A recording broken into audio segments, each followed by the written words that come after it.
আল্লাহর একজন ওলি ছিল, নাম হলো শেখ সাদী রহমতুল্লাহ আলাইহি। তিনি জানতে পারলেন ওই শহরের একজন হোটেলের মালিক নাকি বলেছে 1 মাস আমি ফ্রি খাওয়াবো, 1 মাস কোনো টাকা পয়সা দেওয়া লাগবে না, যার যা মনে চাই ফ্রি খাবো।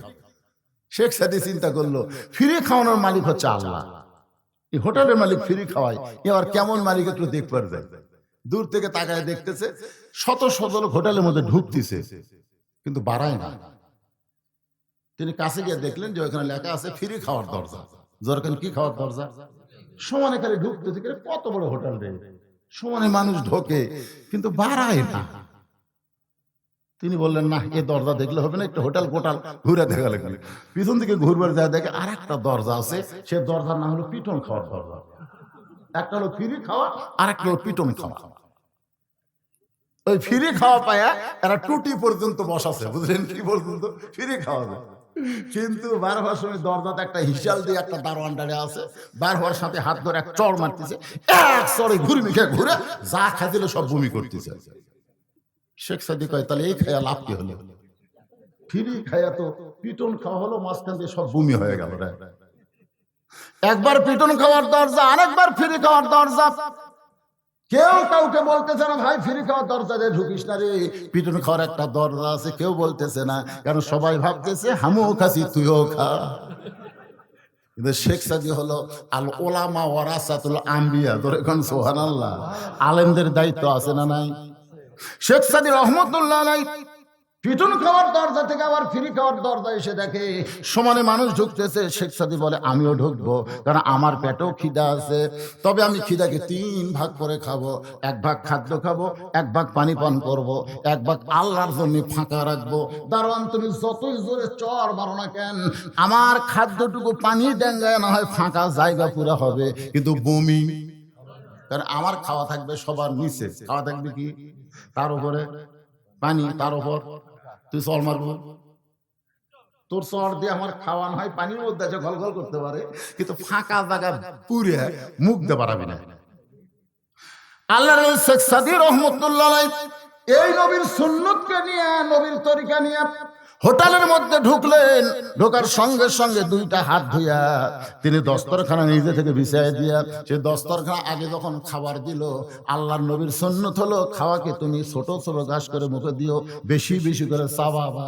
ঘাস হবে ছোট, চাবান হবে বেশি, যত বেশি চাবাবেন ওই দাঁতের মধ্য দিয়ে একটা রস বের হবে, ওই রসটার নাম হলো হজমি জরক। যারা চাবা চাবা খাবে তাদের পেপসি খাওয়া লাগবে না, একটা পেপসি খাবেন 40 টাকা, 30 টাকা ইসরায়েলের পকেটে যাবে, আর 10 টাকা বাংলাদেশে থাকবে।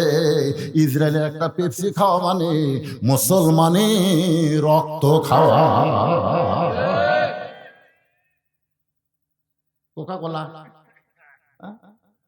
গলা গলা ভিজাই রে, কোকা কোলাতে গলা ভিজাচ্ছেন। কোকা কোলার মালিক হচ্ছে ইসরায়েল ইহুদি। ধরে কোন কথা ঠিক, কথা কথা মুসলমান।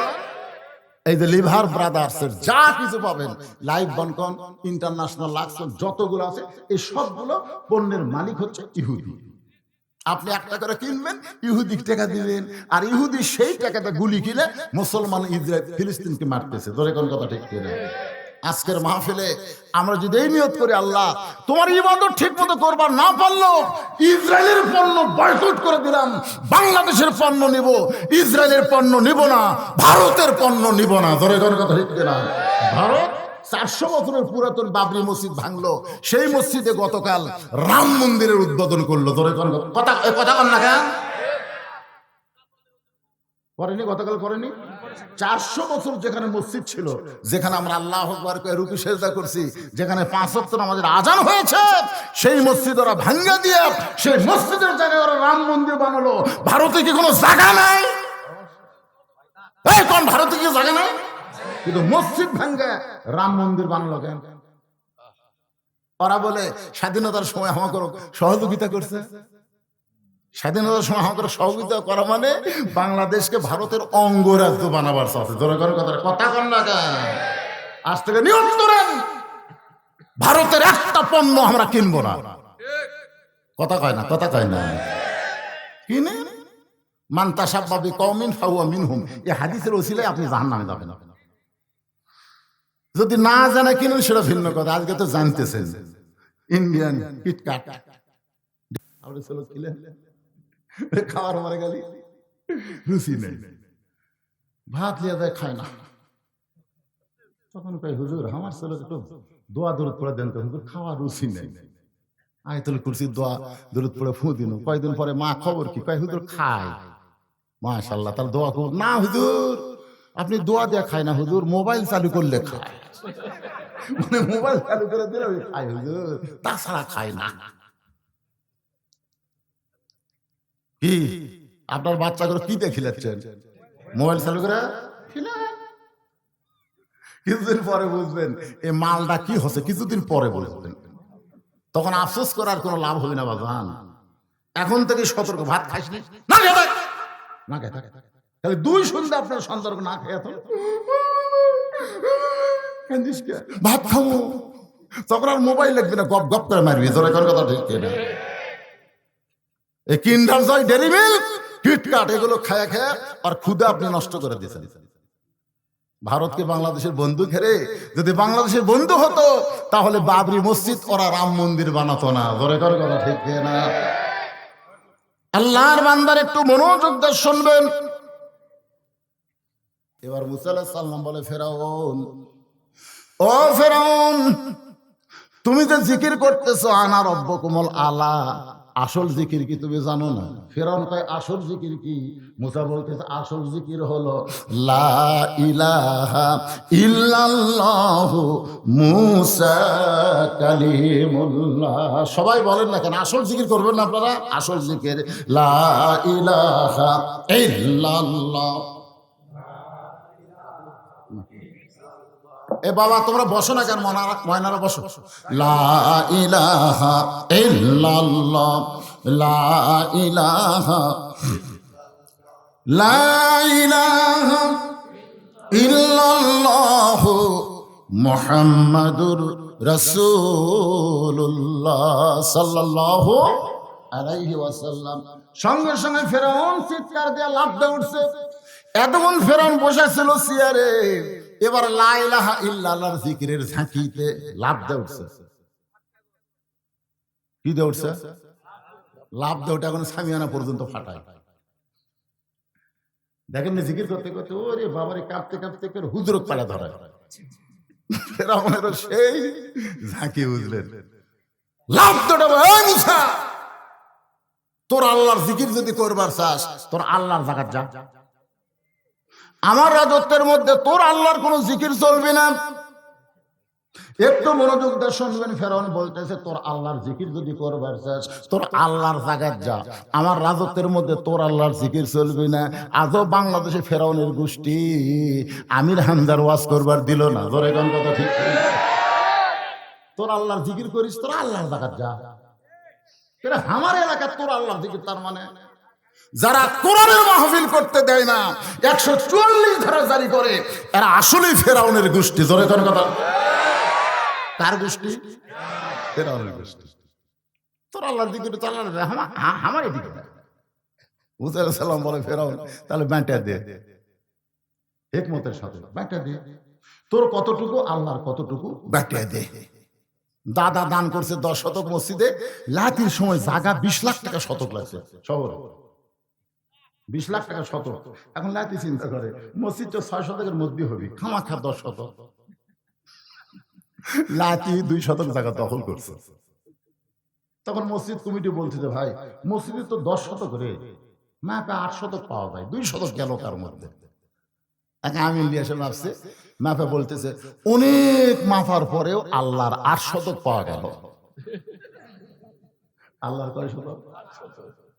লাল কালিতে ঘর করছে, এইটুকু আল্লাহ, এরই পরে এইটুকু বান্দা। আল্লাহ তুই কে তো গ্রেফতার করলো রে? গোটা পৃথিবী আল্লাহর, আর ওই মাপা করছে 8 শতক আল্লাহর পাওয়া গেল। তাহলে মাপা দে, তুই যে আল্লাহর জিকির করতেছিস আনা রব্বুকুমুল আলা, তুই কি খাস নাকি? হামান বলতেছে আমার আল্লাহ খায়। ফেরাউন বলার আগে হামান বলতেছে আমার আল্লাহ খায়। মুসা আলাইহিস সালাম বলতেছেন ওমা মিন দাব্বাতিন ফিল আরদি ইল্লা আলাল্লাহি রিজকুহা। পৃথিবীতে এমন কোনো বিচরণশীল প্রাণী নাই যার রিজিকের ব্যবস্থা আল্লাহ করেনি। সমস্ত রিজিকের মালিক কে? আল্লাহ। কিন্তু 22 সালে একজন নেতা বলেছিল 23 সাল হবে দুর্ভিক্ষের বছর, বাংলাদেশ 23 সাল হবে দুর্ভিক্ষের বছর। আপনারা বলেন 23 সাল চলে গেল, আমাদের কি দুর্ভিক্ষ হয়েছে? জিনিসপত্রের দাম বেশি, কিন্তু টাকা কিসের টাকা নাই?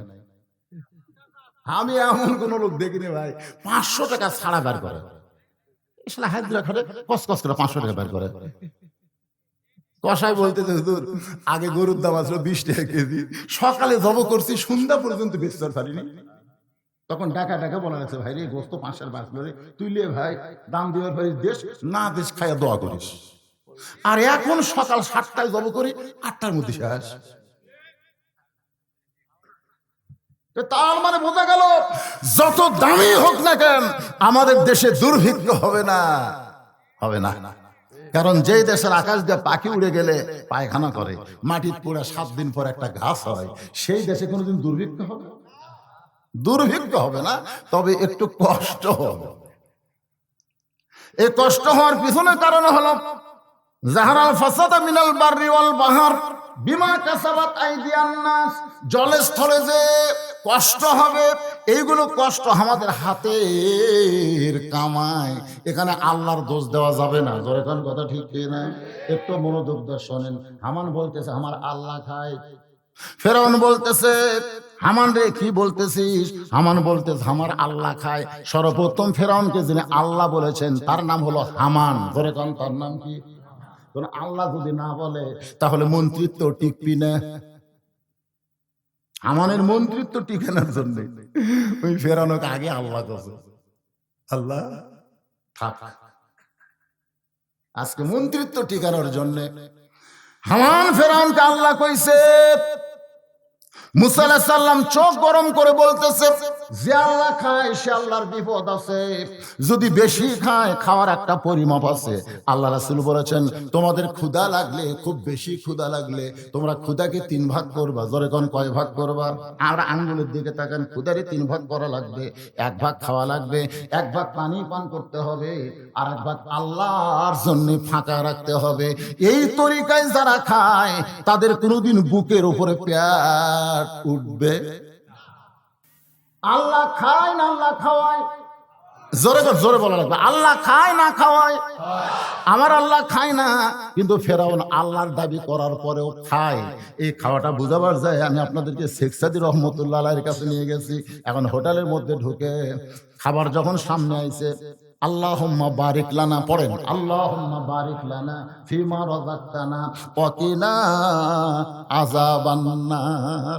আপনি যে খাবার পায় এই দোয়াটা বললেন, এই দোয়া পড়ার পরে যখন খাদ্য খাবেন ওই খাবারটা আপনাকে আল্লাহর ইবাদতের দিকে নিয়ে যাবে। আর দোয়া দরুদ ছাড়া বিসমিল্লাহ ছাড়া যদি খান ওই খাওয়াটা আপনাকে শয়তানি কাজে ব্যস্ত করে দিবে। খাওয়ার মধ্যেও নিয়ম আছে, যেরকম আছে না নাই? ছোট ছোট ঘাস বেশি বেশি চাবাই।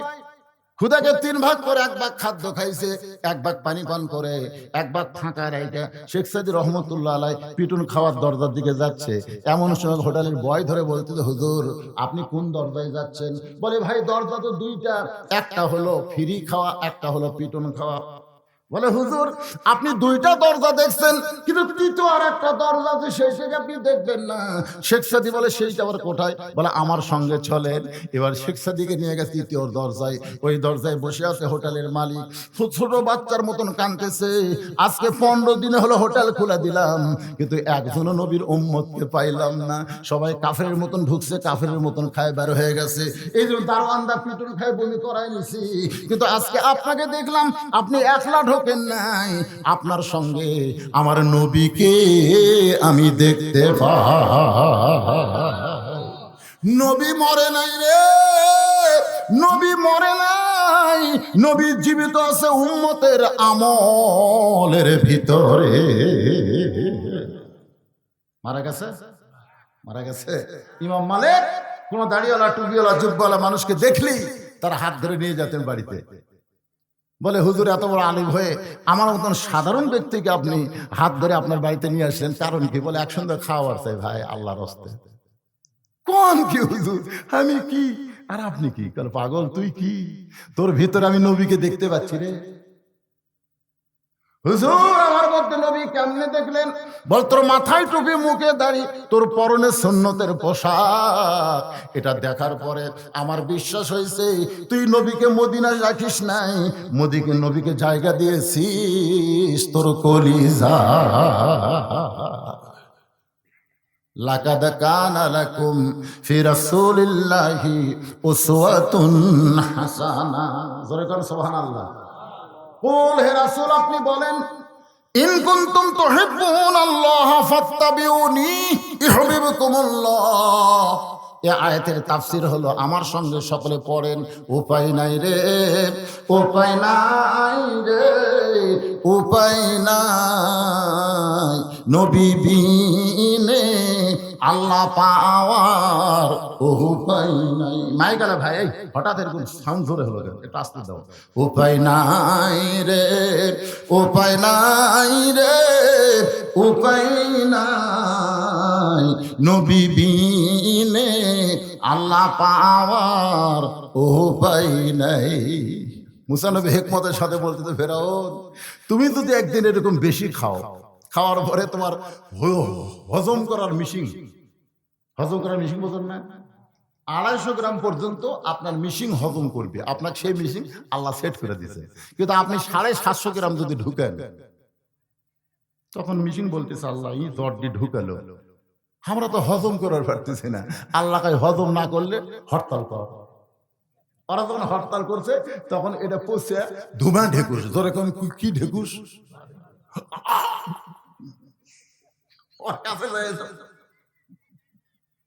মানে মুখ দিয়ে পচা গন্ধ, ধরে মুখ দিয়ে কি গন্ধ, কেন হজম যে হয়নি, হজম না হলে কি হবে, পচে গেছে। তখন কয়েকদিন মানুষ আমার ঢেকুস শুনে লাগ ধরে, মানুষ পায়খানা থেকে লাগ ধরে, ওয়া করলে লাগ ধরে, তার কি হলো? ডাক্তারের কাছে গেছে, মুখ ধরে বলতে, ডক্টর সাহেব এই কাম করছি, ও কাম করছি, বুদ্ধি কি? তখন জাইমেট দিছে, মডিগার্ড দিছে, তিনটা করে খান, তিনটা করে খেয়ে আসতে একজন বলতেছে, চাচা কি হলো? হজম হচ্ছে না। বা আপনি টাইগার খান।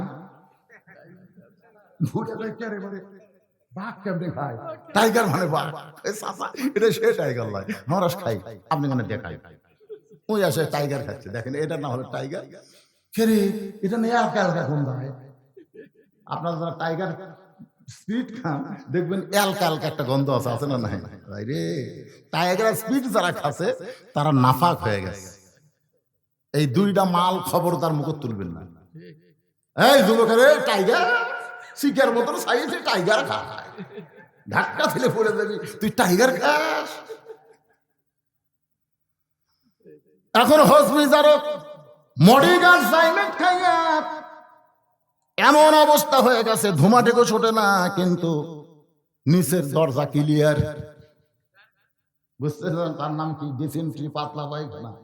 মুসা বলে, ফেরাউন রে, তুমি যে আল্লাহর দাবি করতেছো, ওই রকম খাওয়ার পরে তোমার যদি পায়খানা যাও, পায়খানা কমপ্লিট করতেই আবার পেট কামড়, আবার ফেরাউন বসে গেছে, ধর ধর ধর ধর করে বাইরে হয়ে গেল, এখন আর হবি না, লাভ দিয়ে উঠছে, আবার পেট কামড়, আবার বসে গেছে। একবার যায়, 3 বার উঠেছে, 4 বার দাঁত বসে আর লড়বার পারতেছে না। ফেরাউন যে উঠ পালিছে, ঘাড় কাত হয়ে পড়ে গেছে। ফেরাউন বলতেছে, সাঙ্গ ভাঙ্গ তোমরা কোথায় রে? এরকে আবার শরীরত বল না থাকলো মুখত বল আছে, জোরে কোন কথা ঠিক কিনা? মাজা খেলা হওয়ার পারে না, মাজা ধরে তুলে দেওয়া লাগে, তারপরেও কই খেলা হবি, খেলা কথাই করবারি না পাগলা, খেলবার গেলে মাজার বল থাকা লাগবে, জোরে কোন কথা ঠিক কিনা? মাজা নাই, খেলা হবে। ফেরাউনের মাজাত নাই, বল 4 বার পাতলা পায়খানা, জোরে কোন কয়বার? কিন্তু মুখত বল আছে, মুখ দিয়ে চিল্লায় বলতেছে, সাঙ্গ পাঙ্গ তোরা কোথায় রে? ফেরাউনের সাঙ্গ পাঙ্গ পায়খানার দরজা খুলে দেখে আল্লাহ কায়েত হয়ে পড়ে আছে, আল্লাহ কায়েত, আনা রব্বুকুম আল্লাহ কায়েত। আমি হিন্দুরে কইলাম, কে রে ভাই? তোরা যে দশমীর আগে তারপরে খাবার দেশ, কলা দেশ, দুধ দেশ, কত কি খিলেস রে, কিন্তু আজকে এরকম গুড়ে গুড়ে লেত্তা লেত্তা ডুবার চুকে। তখন বলে হুজুর আমাকে ধর্ম এইরকমই, এক সময় চুমা খায় আর এক সময় লেত্তা। এটা কোনো ধর্ম হলো কেন? ধর্ম একটাই। জোরে কোন কয়টা? আরো জোরে। অমাইয়াবতাগি গায়রাল ইসলাম দীনান ফালাই ইউকবালা মিনহু। আল্লাহ বলেছেন ইসলাম ছাড়া অন্য কোনো ধর্ম নাই, ইসলাম ছাড়া অন্য কোনো ধর্মকে যদি গ্রহণ করে আল্লাহ বলেছেন সেইটা কবুল করা হবে না। আল্লাহর কাছে কবুলযোগ্য একমাত্র ধর্মের নাম কি? ফেরাউনের সাঙ্গপাঙ্গ সবাই কিন্তু ফেরাউনের বেতন খায়, চাকরি করে, তাই বলে সবাই কি ফেরাউনের পক্ষে? দুই একজন বিপক্ষে, বুঝলি, কিন্তু বেতন নেওয়ার জন্য আল্লাহ আল্লাহ আল্লাহ করছে, কিন্তু আজকে দেখে আল্লাহ বিপদ। তখন সাহস করে বলতেছে, এত ক্ষমতার অহংকার করেন, একলা বাড়াবার পারেন না। এত ক্ষমতার অহংকার করেন, এত ক্ষমতা আপনাকে রে, একলা একলা বাড়ান, পুলিশই আসেন কে? জোরে কোন কথা ঠিক না? এত ক্ষমতার অহংকার করেন, একলা বাড়াবার পারেন না। এই কথা যেই মাত্র মুসা কইছে, সঙ্গে সঙ্গে ফেরাউন বুঝবার পারছে মুসা হিকমতের সাথে আসল জায়গায় হাত দিয়েছে। সঙ্গে সঙ্গে মুসা বলতেছে, ফেরাউন বলতেছে ধর। যেই ফেরাউন বলছে ধর, মুসা বলতেছে আল্লাহ, ফেরাউন আমাকে ধরবার চায়। আল্লাহ বলে মুসা তুই দৌড়ে। মুসা কয় আল্লাহ তুমি কি কবার চাও? আমার হাতে বল নাই, ওই আমাকে ধরবার আসে, আমি ধরবার চাই। 4 মাস যখন মুসা নবীর বয়স কয় মাস? আসিয়ার কোলের মধ্যে আছে। ফেরাউন বলতেছে এটা খুবই সুন্দর রে, আমাকে একটু দাও তো। আসিয়া দিবার চাচ্ছে না, আসিয়া দিবার চাচ্ছে না। ফেরাউন এত সুন্দর একটা বাচ্চা আমি কাদর করি, এই এখন মুখের কাছে নিয়ে গেছে। মুসা কয় রে আমার মাও তুরি ভয়ে সিন্ধুকত ভাষা দিছে রে, তুই যে কয়টা বেটা ফেল হবি তুই সবগুলো মারবো। হ্যাঁ, তুই হাত পড়লো ওই তো যে ও করতেছে বাম হাতে মারছে। 4 মাসের বাচ্চা ফল মারছে, মারির দাম নাই। ফেরাউন কি কোন আশ্রয় রে? আসিয়া যে একাগুলো পুরা মরমরে। আসিয়া বলতেছে ছোট। যাই হোক, এই নিয়ে বিষয়ের একটা ঘটনা আছে, সেই ঘটনা আমার ইঙ্গিত করার কথা না। আল্লাহ বলে মুসা দৌড়ায়, মুসা দৌড়ায়, আর ফেরাউন সৈন্য সামন্ত নিয়ে ধাবড়ায়। মুসা বলে আল্লাহর কদ্দুর দৌড়াবো? আল্লাহ বলে জাগা মতো, জাগা মতো। জোরে কোন কি মতো? বাংলাদেশের মুসলমান আর কত দৌড়াবেন, জাগা মতো যাওয়া লাগবে। জোরে কোন ঠিক কি না? 3 দিকে ফেরাউনের সৈন্য, সামনে সাগর, সামনে হলো সাগর, 3 দিকে ফেরাউন সৈন্য নিয়ে দাঁড়ায় আছে। মুসা বলতেছে আল্লাহ সামনে সাগর, 3 দিকে ফেরাউনের সৈন্য সামন্ত, এখন আমি করব কি? আল্লাহ বলে নাসরুম মিনাল্লাহি ওয়া ফাতহুন কারীব ওয়াবাশশিরিল মুমিনিন। মুসা তাকায় দেখো 12 লাইন রাস্তা বানায় দিছি। মুসা নবী তাকায় দেখে সাগরকে আল্লাহ 12 লাইন রাস্তা বানায় দিছে।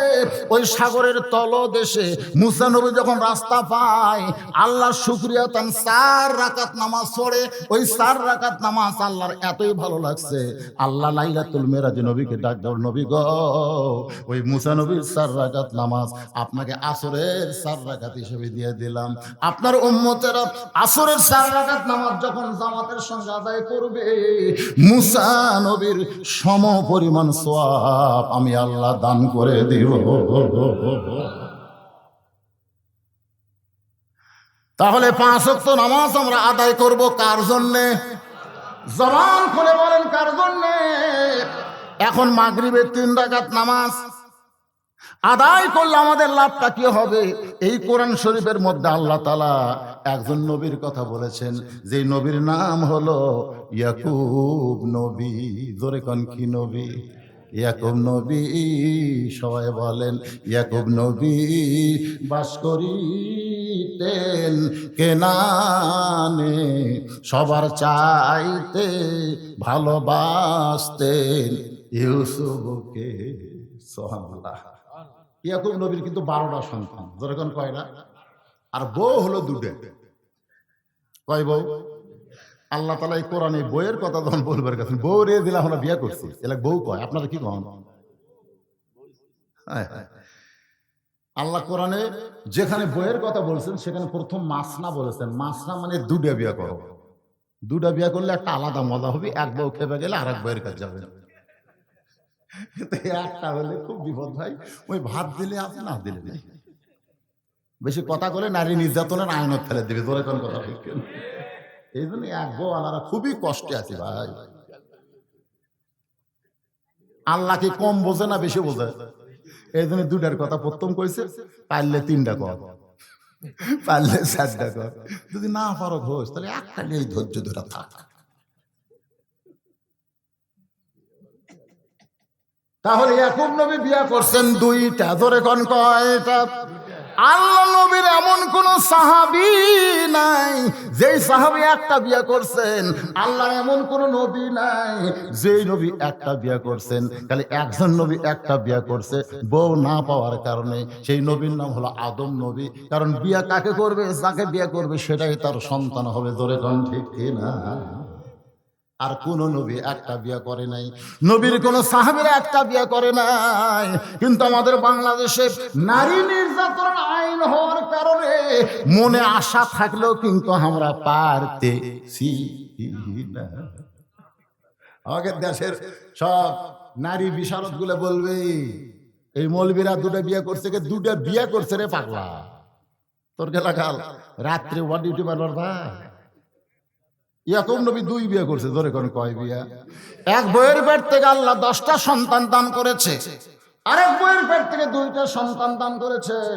ইয়াকুব নবী নির্জনে বসে আল্লাহর কাছে বলতেছে, আল্লাহ আমার 2টা সন্তান এত ভালো, এই 10টা এত খারাপ কেন হয়ে গেল? আল্লাহ ডাক দিয়ে, ইয়াকুব রে, সন্তান ভালো মন্দ বাপের কারণে নয়, সন্তান ভালো মন্দ হয় মায়ের কারণে। তোমার যে 2টা সন্তান ভালো তার মা ভালো, যে 10টা সন্তান খারাপ তাদের মা খারাপ। আজকে আপনারা প্রমাণ পেয়ে গেলেন। এই যে সন্তানগুলো রাস্তাঘাটে ঘুরতেছে, তবারক নেওয়ার সময় আসবে, এটা কিন্তু সন্তানের দোষ না, এটা হলো ওর মায়ের দোষ। ধরে কোন কার দোষ? বাবা আনন্দে মাতিয়া সাগরে ভাসাইয়া, আনন্দে মাতিয়া সাগরে ভাসাইয়া, সেই যে চইলা গেল ঘুইরা এলো না। মাজন ধরিয়া উদরে কতই কষ্ট করে, 10 মাস পরে পায় প্রসবের বেদনা। এমন দরদি ভবে কেউ হবে না আমার মা, মা গো।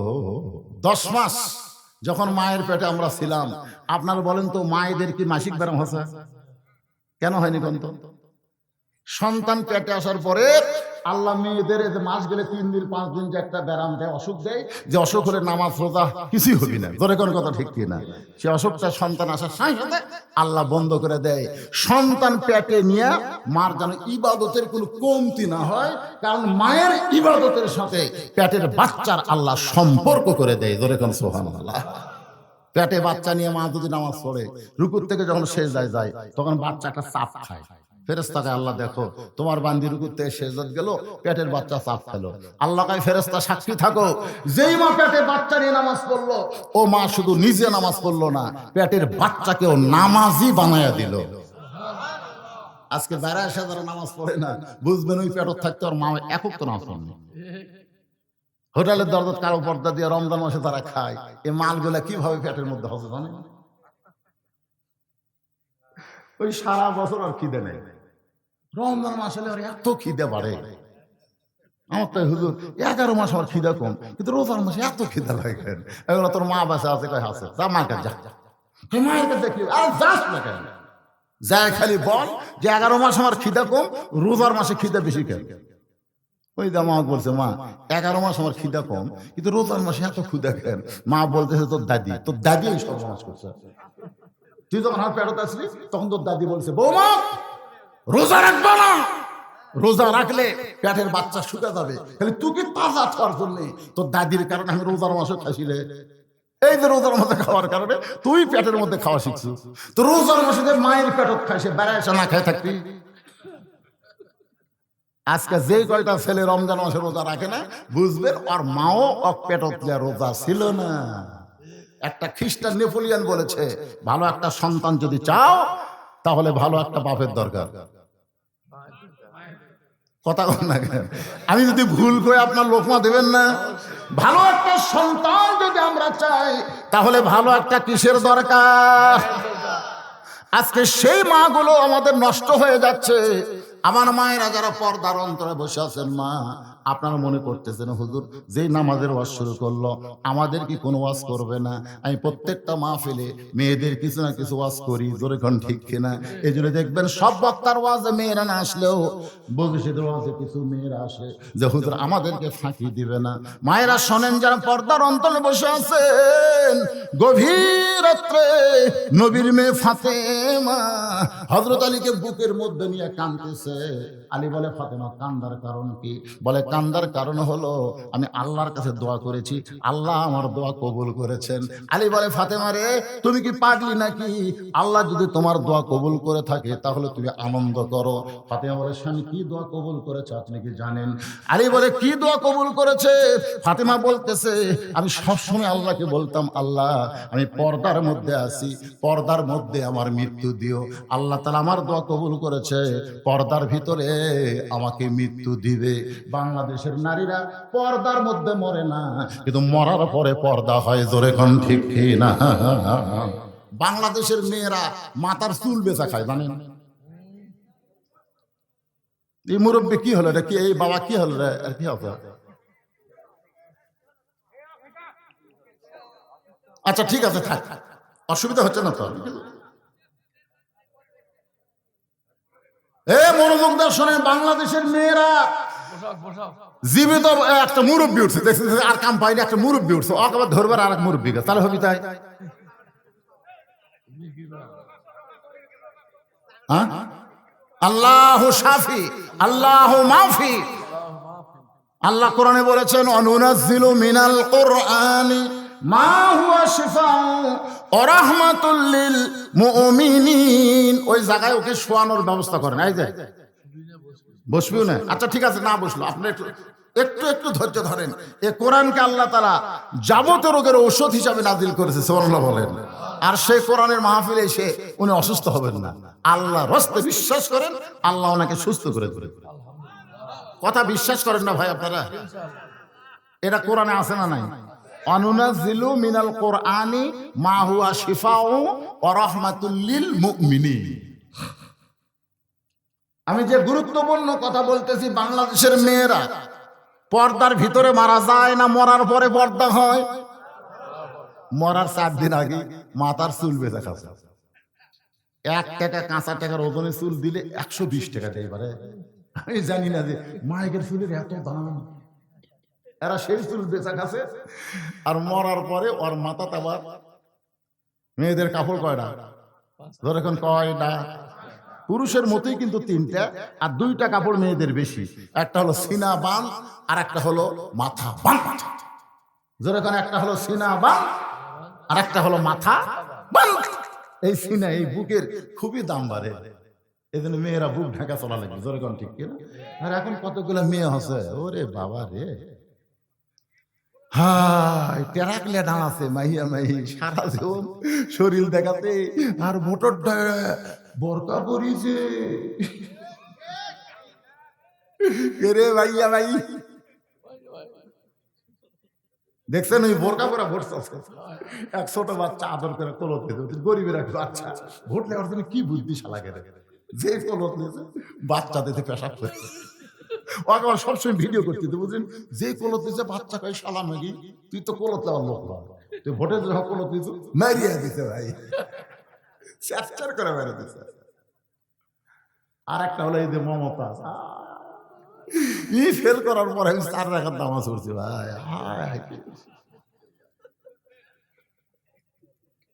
আর সব দেশে বলতে ফাটটা যায়, ফাটটা যান, ফাটটা যায় গান ইসলামের ক্ষতি করে। ও একটা মারাত্মক গান গাইছে, সেই গানটা হলো, আগে করো রে মন আখেরের কাজ, ধ্যান যোগ হয় দিলের নামাজ, ও তোমার পাঞ্জে গানা নামাজ পড়া লাগবে না। আপনার বলেন তো এই গানটা কি খালি খারাপ না, শরীয়তে কুফরি গান? জোরে কোন কি গান? ওরে শরীয়তের মাওলানা, চোখ দুইটা করলা কানা, কোরআন হলো 90 পারা, তোমরা খুঁজে পাইলা না। আপনার বলেন তো কোরআন কয় পারা? এরকম একটা বেসাইজা মেয়া সংসদে আসন পায়, আল্লাহর মা আর দুনিয়ার বার, জোরে কোন কথা ঠিক কি? মা ফাতেমা চোখের পানি নিয়ে বলে, স্বামী গো, আল্লাহ আমার দোয়া কবুল করেছে, আমার মৃত্যুটা আল্লাহ পর্দার ভিতরে মৃত্যু দিবে।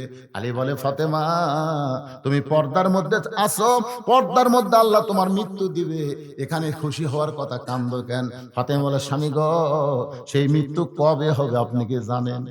আলী বলে, ফাতেমা মৃত্যুর কথা দুনিয়ার কেউ বলতে পারে না। ফাতেমা বলে, আল্লাহ যদি জানায় তাহলে বলতে পারে। আলী বলে, ফাতেমা কি বলবার চান?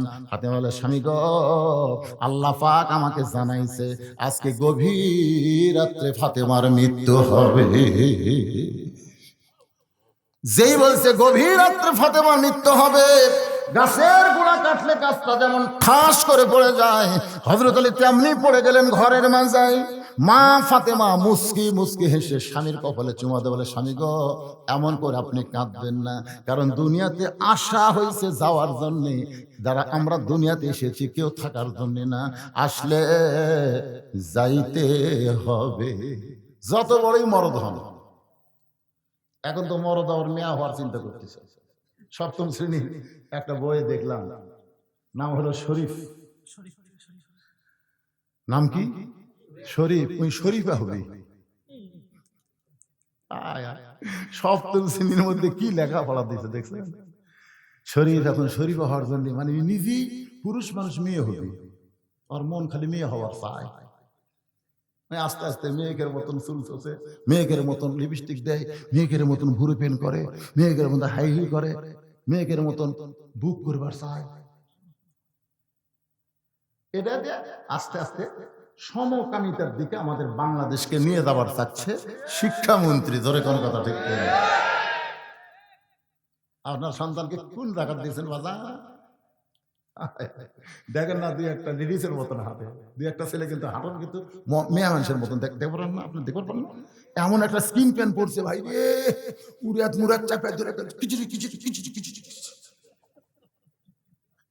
মোটর সাইকেল যখন চালাই দেবে মনে শালার পাশাত ঘুরে কিরমিট করছে। ধরে কর কথা দেখতে একটু মনোযোগ দিয়ে শুনবেন। শরীফ যদি শরীফা হওয়ার চায় তাহলে শরীফাও কিন্তু শরীফ হওয়ার চেষ্টা করবে। জোরে কোন কথা ঠিক কিনা? দেখবেন কতগুলা মেয়ে পুরুষের মতন পোশাক পরে পুরুষের মতন চলাফেরা করতে চায়, আবার কতগুলা পুরুষ মানুষ মেয়েদের মতন মাথার চুল ধোছে, কানের দুল পড়ছে। ওই যে জায়েদ খান যে ইমামদেরকে শালা কইছে, আর দুইটা কানত দেখলাম দুইটা দুল। ওই পরে এসে বলতেছে, আমি মাফ চাই, আমি ইমামদেরকে সব ইমামকে শালা কই দিই। তখন দেখি আর দুই কানের দুল করে ঝুলতেছে। কে রে তুই মরদ মানুষ, তোর কানের দুল করে? আপনার দেখেন না কতগুলো ছেলে হাতে চুরি দিয়ে বেড়ায়। কে রে মরদ মানুষ, তুই কে চুরি রে? মরদ মরদের মতন হওয়া লাগবে। জোরে কোন কথা ঠিক কিনা? মরদ মরদের মতন হওয়া লাগবে। কি বলতেছিলাম একটু মনোযোগ দেন। মাগরিবের 3 রাকাত নামাজ আদায় করলে আমাদের লাভটা কি, আমাদের জানার অধিকার আছে না নাই? এইটা বোঝানোর জন্যই বলতেছি ভাইজান, আমার মায়েদের কথা চলে আইছে। কারণ মা যদি ভালো হয় সন্তান ভালো হবে। একটা ভালো মায়ের গল্প বলতেছি। হযরত আলীর কপালে চুম্বন দিয়ে বলে, স্বামী গো, এই দুনিয়াতে আসলে যাইতে হবে, এই দুনিয়া থাকার জায়গা না, এই দুনিয়া থেকে আমাদের ঠিক কিনা? এই জন্য ইন্দ্র কিশোর গানে গানে কইছে, চলতে পথে 2 দিন থামিলাম, যাবার কালে একজন আরো দেখা না পাইলাম। এই গানটা গাইলে কোনো গুনাহ হবে না। যুবকেরা তোমরা সবাই বলো, চলতে পথে 2 দিন থামিলাম, যাবার কালে একজন আরো দেখা না পাইলাম। ও আমার সাদের মালা যাই রে ছিঁড়ে, রইব না আর বেশি দিন তোদের মাজারে। ডাক দিয়াছেন আল্লাহ আমারে, রইব না আর বেশি দিন তোদের মাজারে। থাকবেন দুনিয়াতে, থাকবেন, যাওয়ার দরকার আছে না নাই? কি হয়ে যাবেন? কি হয়ে?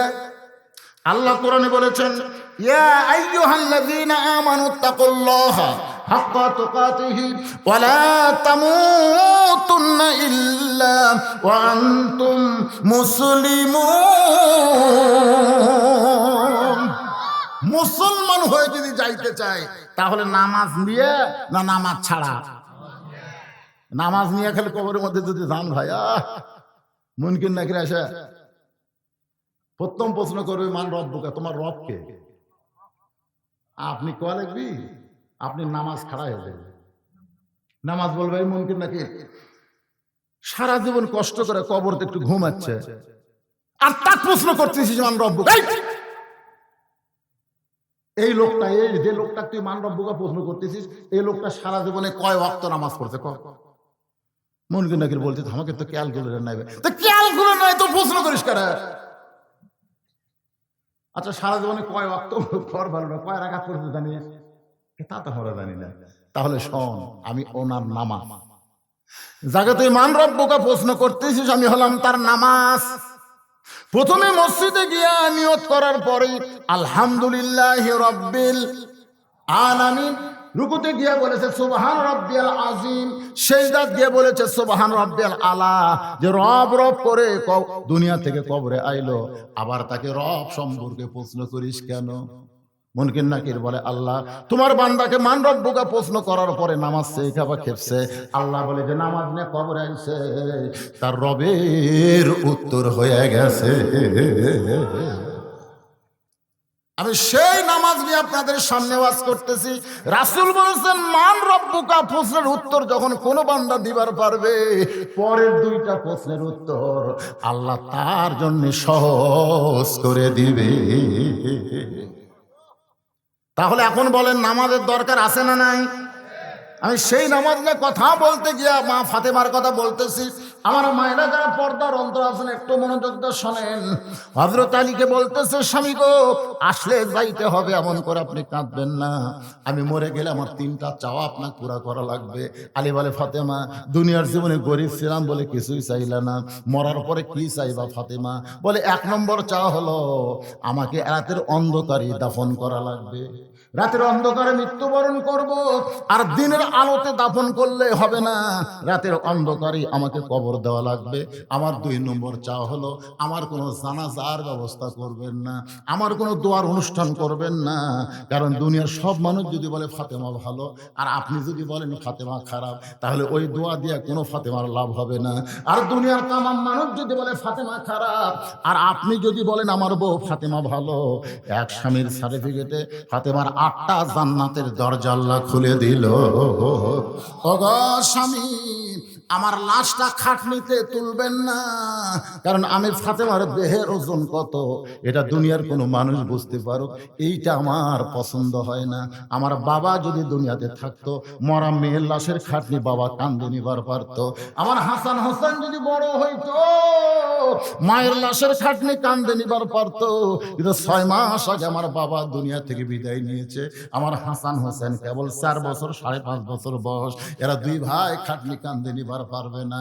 আপনি শুধু আমাকে আপনার কান্দে করে নিয়া জান্নাতুল বাকির পূর্ব কোণায় সবুজ রঙের একটা বাতি জ্বলতেছে, ওই বাতি বরাবর আমাকে দাফন করে দিবেন। ওগো স্বামী, আমার কবর খুঁড়তে যদি কষ্ট হয়, আপনার একান্ত বন্ধু কাউরে দিয়া আমার কবর খনন করে নেবেন। ওগো স্বামী, আমাকে কবর দেওয়ার পরে দুনিয়ার কোনো মানুষ যেন কবরের খবর না জানে। হযরত আলী গভীর রাত্রে ফাতেমাকে দাফন করে 2 হাত তুলে আল্লাহর কাছে আরজ করে, আল্লাহ গরিব ছিলাম বলে দুনিয়াতে সুখ দিতে পারলাম না, কবরে রাইখা গেলাম, তুমি ফাতেমার দায়িত্ব নিয়ে নাও। এই দোয়া করার পরে তাকায় দেখে সামনে কয়েকটা পুরাতন কবর দেখা যায়। এই মাত্র ফাতেমার কবর দেশে, সেই নতুন কবর আর দেখা যায় না। আলী কান্দের বলে ফাতেমার কবর কোথায় রে, আমার ফাতেমার কবর? কে যেন ডাকতে বলে আলী রে, আর খুঁজিস না, আর খুঁজিস না রে আলী, ফাতেমার কবর তুই স্বামী হয়েও দেখতে পারবি না। ফাতেমা পর্দা নিশি, আমি আল্লাহ জোহরা ডিগ্রি দিয়া ফাতেমার কবরটাকে কিয়ামত পর্যন্ত পর্দা করে দিয়েছি। আমার সে মায়েরা পর্দার অন্তরলে ও শুনতেছেন মা, আপনাদের নামাজের চাইতেও পর্দার গুরুত্ব বেশি। পর্দা যদি না থাকে মা, একটা ইবাদত আল্লাহর দরবারে কবুল হবে না। এই কারণে আল্লাহ কোরআনে পর্দাকে ফরজ করে বললেন, ওয়াকরনা ফি বুয়ুতিকুন্না ওয়ালা তাবাররাজনা তাবাররুজাল জাহিলিয়াতিল উলা। আল্লাহু আকবার। আপনারা কি বিরক্ত হচ্ছেন? আমি যখন টেজে উঠছি তখন 10টা, কেবল বাজতেছে 10 মিনিট কম 12টা, 12 মিনিট কম 12টা, কখন বাজে 12টা। 12টার পরে 23 তারিখ থাকবে না, 24 তারিখ হইয়া যাবে সোনার মাইনা। আমার দাওয়াত দিয়েছেন 23 তারিখে না, তাই বলে মনে করেন না যে মাগরিব এসব নামাজ না বলে আমি চলে যাবো, সেই বক্তা আমি না। আগামীকাল পর্যন্ত বাঁচার গ্যারান্টি নাই ভাই রে, কোনো গ্যারান্টি আছে? 1 তারিখ আমার অ্যাক্সিডেন্ট হলো, 1 তারিখে গাড়ি ভাঙ্গে গুড়িয়ে, ট্রাকও মারছে, বাসও মারছে। এরই মধ্যে আল্লাহ চ্যাপটা করে বেঁচাতে হতে পারে। আমি গাড়ির দিকে থেকে কই যেভাবে গাড়ি ভাঙলো, আমার দিকে খালি আর 16 1 আনা ভাঙতো, আমার অবস্থা শেষ। আমার এই অ্যাক্সিডেন্টের খবর আমার মায়ের কাছে একজন ভুল করে দিয়েছে, বলছে আপনার ছেলে অ্যাক্সিডেন্ট করছে। যদি বলতো আপনার ছেলের গাড়ি অ্যাক্সিডেন্ট করছে, তাহলে আমার মাও কিন্তু এরকম হতো না। যেই শুনছে আমি অ্যাক্সিডেন্ট করছি, সাথে সাথে স্ট্রোক। আমার মা স্ট্রোক করলো সাথে সাথে। আমার মার বাঁচল না। 25 তারিখে, ডিসেম্বরের 25 তারিখে আমার মা দুনিয়া থেকে বিদায় নিল।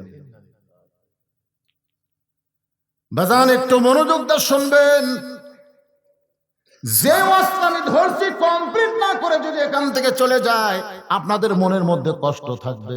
হয়তো হুজুর আগামী বছর দাওয়াত দেওয়ার চেষ্টা করতেছে। আগামী বছর তো দূরের কথা, আগামীকাল পর্যন্ত কোনো গ্যারান্টি। এই যে সিংড়া আইছি, সিংড়া থেকে বাড়ি যাবো, তার কোনো গ্যারান্টি নাই। বউ আমার কানে কানে কয়, আবার কিন্তু আওয়ামী লীগ, দেখে শুনে ওয়াজ করবেন, ধরা যেন পড়েন না। আমি কইলাম, বউ রে, পুলিশ ধরার চিন্তা করিস না রে, আজরাইল ধরার চিন্তা কর। মুসলমান আর্ধেক ইমান চাই পুলিশ ধরার চিন্তা। পুলিশ ধরার চিন্তা করবো কেন? পুলিশ ধরবি চোর ডাকাত, ধরে কোন কথা ঠিক কিনা? ভালো মানুষ পুলিশ ধরে মারে, কি এক বিপদ হয়ে গেল। আসেন আল্লাহর বান্দারা, মা ফাতেমার কবর, মা ফাতেমা কিন্তু একটা গুরুত্বপূর্ণ কথা বলেছে, আসলে যাইতে হবে, আসলে যাইতে হবে। এই বিশ্বাস যারা করেন তারা 2 হাত তুলে আমার আল্লাহকে একটু দেখান। তারা বিশ্বাস করেন আসলে যাইতে হবে, তারা তোলেন। আচ্ছা মাশাআল্লাহ, আসলে যাওয়া লাগবে না এরকম কোন মরদ আছেন?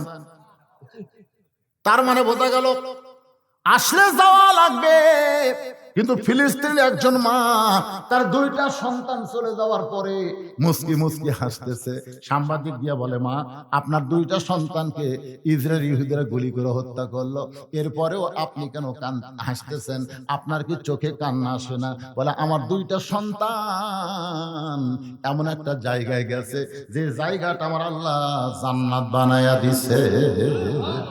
কিন্তু যেদিন ডাক পড়িবে, সবাই বলেন, কিন্তু যেদিন ডাক পড়িবে কবর মাঝে যাইতে, জোগাড় কিছু করছো বন্ধু তার মাঝে বিছাইতে। যে কোনো মুহূর্তে কবরের ডাক আমাদের এসে যাবে। জোহর 4 রাকাত জোর, আসর 4 রাকাত জোর, ফজর 2 রাকাত হলেও জোর, কিন্তু মাগরিবের 3 রাকাত হলো বেজোর। আপনারা বলেন তো 5 ওয়াক্ত নামাজের মধ্যে সবচাইতে কম সময়ের মধ্যে কোন নামাজ শেষ করা লাগে? আরো জোরে খান। ফজরে আজান দেওয়ার 8 ঘন্টা পরে ফজরের নামাজ হয়, জোহরে আজান দেওয়ার 15 মিনিট পরে জোহরের জামাত হয়, আসরের আজান দিয়ে 15 মিনিট পরে আসরের জামাত হয়, মাগরিবের আজান দিয়ে 15 মিনিট পরে যদি মুসল্লি আসে, আইসা দেখবে মসজিদ আছে কিন্তু মুসল্লি। এত অল্প সময়ের নামাজ হলো মাগরিবের নামাজ, আবার বেজোর নামাজ। এই নামাজটা কেমনে পাইলাম? ইয়াকুব আলাইহিস সালামের সন্তানের মধ্যে ইউসুফকে ওরা 10 জন মিলে কূপের মধ্যে ফেলে দিয়েছিল।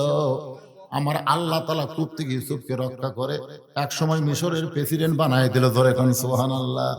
সবাই আমার সঙ্গে যারা পারেন তারা পড়েন। তো ইজ্জুমান তাশা পড়েন।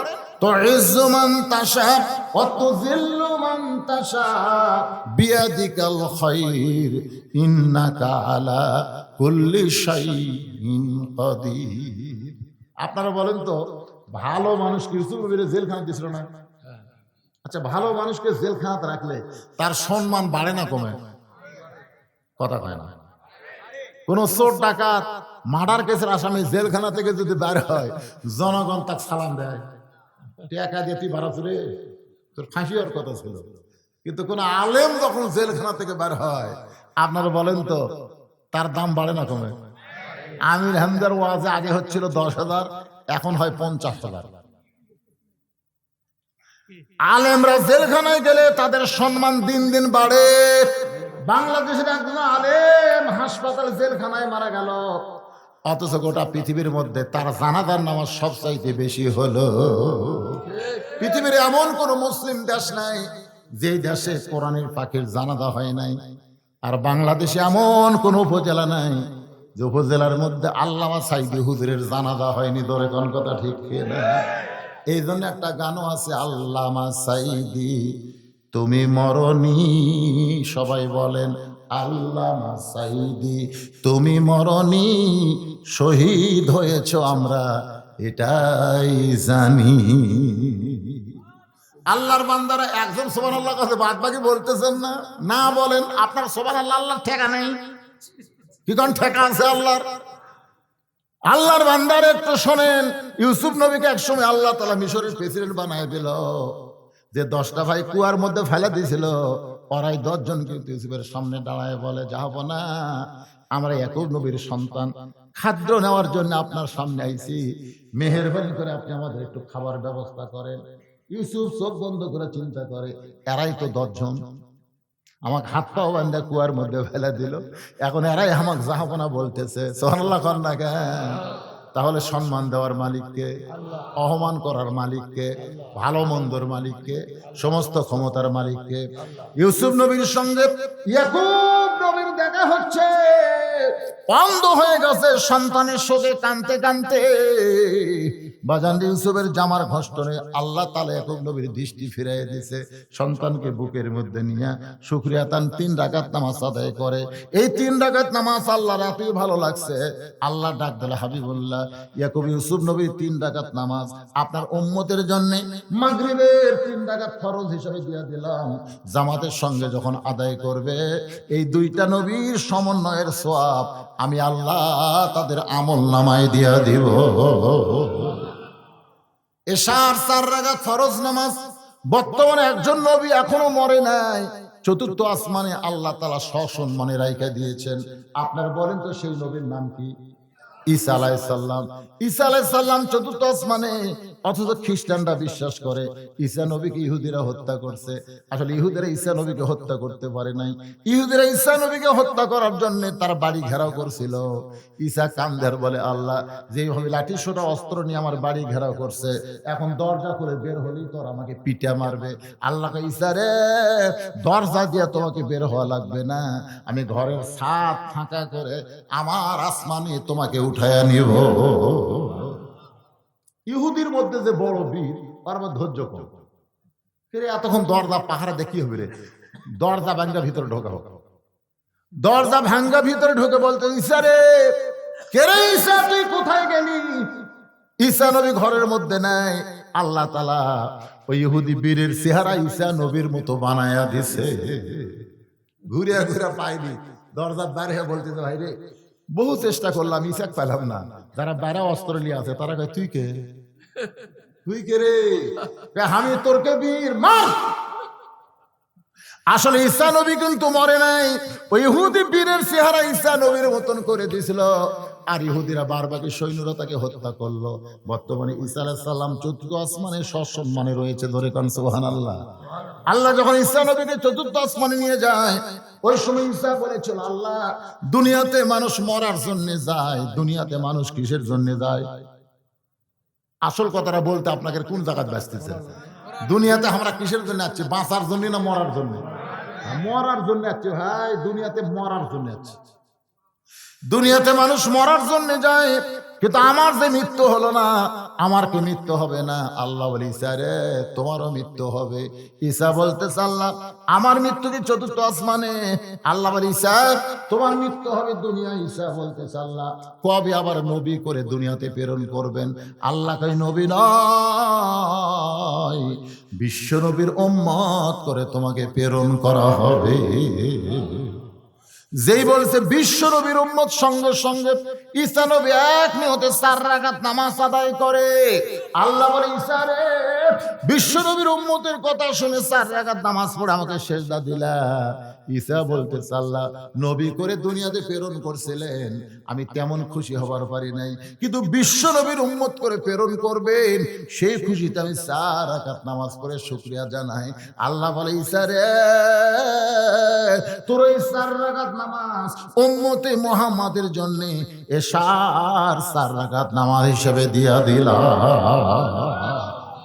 আস্তাগফিরুল্লাহ রাব্বি মিন কুল্লি জামবি ওয়া তুবু ইলাইহি লা হাওলা ওয়ালা কুওয়াতা ইল্লা বিল্লাহিল আলিয়্যিল আযীম। সবাই হাত তুলি আল্লাহুম্মা আমিন। সবাই হাত তুলি আল্লাহুম্মা আমিন। আল্লাহ যারা তাবারক দেবেন এই মোনাজাতের মধ্যে দিয়ে শেষ করে দেন। আয় আল্লাহ তাআলা কঠিন শীতের ভিতরে মাগরিবের নামাজের পর থেকে রাত 12:15 পার হয়ে গেছে, এই দীর্ঘ সময় পর্যন্ত তোমার পাগল বান্দা বান্দিরা আরামের বাড়ি ঘুমকে বাদ দিয়া কোরআন হাদিসের মহব্বত কলিজার মধ্যে নিয়ে এই জান্নাতের বাগানে বসে বসে কোরআন হাদিসের আলোচনা শোনার শেষে আমি গুনাহগারের সঙ্গে রহমতের দরজায় ফকির হয়ে দোকানা হাত তুলেছে। মেহেরবানি করে আজকের মাহফিল আমাদের সকলের হেদায়েতের জন্য, নাজাতের জন্য, জান্নাতের জন্য কবুল করো। এই মাহফিলের শুরু থেকে শেষ পর্যন্ত যত আলোচনা হয়েছে আল্লাহ এর মধ্যে যদি ত্রুটি হয় ভুল হয় মাফ করে দিও, এর জাহাদিয়া মঞ্জুর করো। সোনার মদিনায় নবী পাকের রওজা মোবারকে আল্লাহ কবুল করে নিও। तमाम अंबियाए किराम, আসহাবে কিরাম, তাবিঈন কিরাম, তাবিঈন কিরাম, तमाम পৃথিবীর মাটির নিচে যত মুমিন মুমিনা শুয়ে আছে আল্লাহ সকলের আরওয়াহ পরে হাদিয়া কবুল করো। মাবুদ আমরা যারা হাত তুলেছি আমাদের জনম দুঃখনী মা যাদের কবরে চলে গেছে আল্লাহ মেহেরবানি করে মায়ের কবরকে জান্নাতের টুকরা বানায়া দিও আল্লাহ। আমি সহ আমরা যারা বাবা হারে এতিম হয়ে গেছে আল্লাহ, বাড়িঘর সবই আছে কিন্তু আমাদের বাপ যাদের কবরের ঘরে চলে গেছে আল্লাহ মেহেরবানি করে বাবার কবরটাকে জান্নাতের টুকরা বানিয়ে দাও। আমাদের দাদা দাদি নানা নানি আত্মীয় স্বজন শ্বশুর শাশুড়ি যাদের কবরে গেছে আল্লাহ কবরবাসীদের তুমি মাফ করে দাও আল্লাহ। পাটকল মাদ্রাসাকে কিয়ামত পর্যন্ত কবুল করে নাও আল্লাহ। এই মাদ্রাসার মহব্বতে নগদে বাকিতে যারা দান করেছে আল্লাহ সকলের দানগুলোকে জান্নাতের বিনিময় হিসেবে কবুল করে নাও। বিশেষ করে মেয়র সাহেব 50,000 টাকা 10,000 ইট দেওয়ার কথা বলেছে আল্লাহ, তারা বিশাল দানকে আল্লাহ জান্নাতের বিনিময় হিসেবে কবুল করে নাও। কমিশনার সাহেব 5,000 টাকা এছাড়া অনেকে 5,000, 2,000, 1,000, 500, 1 মণ 2 মণ করে ধান দান করেছে আল্লাহ। সকলের দানগুলোকে আল্লাহ জান্নাতের বিনিময়ে কবুল করে নাও আল্লাহ। আমার মা বোনেরা পর্দার অন্তরালে বসে বসে শুনেছে আবিদা সালিহা পর্দানিশী কবুল করে মা ফাতেমার চরিত্র দান করো। আমি সহ আমরা যারা অসুস্থ অবস্থায় হাত তুলেছি আল্লাহ সুস্থতার নিয়ামত দান করে দাও। কত মানুষের জানাজার নামাজ আমরা পড়েছি, এই 2 হাতে কত কবরে আমরা মাটি দিয়েছি। একদিন আমরা সবাই মরে যাব, যেদিন আমাদের মৃত্যু হবে দিনটা যেন জুমার দিন হয়, মাসটা যেন রমজান মাস হয়, ইমানের সাথে ইজ্জতের সাথে এই দুনিয়া থেকে বিদায় নেওয়ার কালে আমাদের জবানে জারি করে দিও লা ইলাহা ইল্লাল্লাহু মুহাম্মাদুর রাসূলুল্লাহ সাল্লাল্লাহু আলাইহি ওয়াসাল্লাম। আসসালামু আলাইকুম।